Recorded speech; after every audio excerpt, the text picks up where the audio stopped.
రాజమహేంద్రవరం నగరంలో క్రిస్మస్ సందర్భంగా అన్ని ప్రధాన చర్చిల్లో పెద్ద ఎత్తున ప్రత్యేక ప్రార్థనలు జరిగాయి. క్రిస్మస్ పర్వదినాన్ని పురస్కరించుకొని అన్ని చర్చిలను విద్యుత్ దీపాలు, స్టార్లతో అందంగా అలంకరించారు.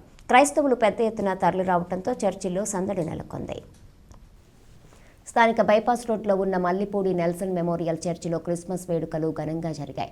దైవ వర్తమానికులు క్రిస్మస్ సందేశాన్ని అందించారు. క్రీస్తు చూపిన శాంతి మార్గంలో నడుస్తూ తోటివారికి సహాయ సహకారాలు అందిస్తూ ముందుకు సాగాలని సూచించారు.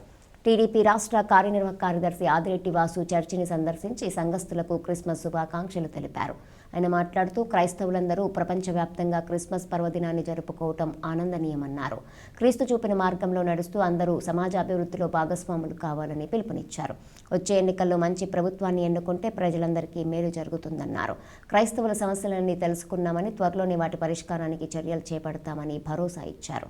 కార్యక్రమంలో ఎంఆర్పీఎస్ నాయకులు వైరాల అప్పారావు, వైరాల రమణ, పోసిపో శేఖర్, కొమ్ము శ్రీను, కొమ్ము యేసు, వైరాల రాము, రాజు, ఉడమల్ల బాలుమహేంద్ర, పెదపూడి మల్లారావు, ఆరుమల్ల గంగరాజు, బొబ్బిలి వెంకట్రావు, కన్నా, రాచర్ల రాజబాబు, మొర్తా మోషే, వైరాల రమేష్, ఎల్చూరి సుబ్బారావు, ములపర్తి సోమరాజు, ఉదయ్ తదితరులు పాల్గొన్నారు.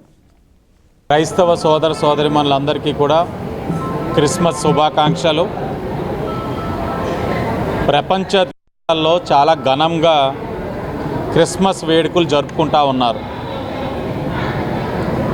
మన రాష్ట్రంలో కూడా ప్రజలందరూ కూడా ఈ క్రిస్మస్ పర్వదినాన సుఖ సంతోషాలతోటి ఉండాలని, యేసు ఒక ఆశీర్వచనంతో అందరూ కూడా ఆయుర ఆరోగ్యాలతోటి అష్ట ఐశ్వర్యాలతోటి ఉండాలని చెప్పి మనస్ఫూర్తిగా కోరుకుంటూ, ఆ యేసు ఏదైతే మనకి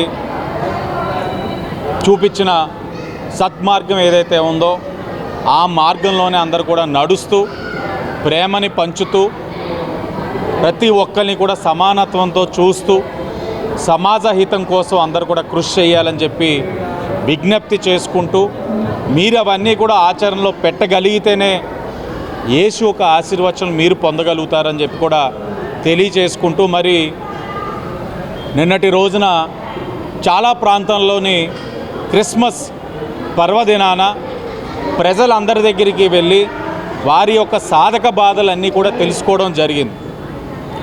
క్రిస్మస్ నాడు మనందరం కూడా ఆనందంగా ఉన్నాం, కానీ ఇళ్లల్లోని ఆనందాలు దూరం అవుతూ ఉన్నాయి. ఆర్థికంగా చాలా ఇబ్బందులు కనబడతా ఉన్నాయి. ఇలాంటి పరిస్థితుల్లో తెలుగుదేశం అధికారంలో ఉన్నప్పుడు క్రిస్మస్ కానుకలని, చేయూతనిచ్చే కార్యక్రమాలు జరిగాయి. ఈరోజు ఆర్థిక వ్యవస్థ అన్నది కుదేలు అవ్వడంతో, ఆర్థికంగా ప్రతి ఒక్కరు కూడా ఇబ్బందులు పడడంతో ఈ యొక్క పండుగలను కూడా మనం చూస్తే మార్కెట్లో కానీ పలు ప్రాంతాలు కానీ చూస్తే పెద్దగా అలజడి లేదు.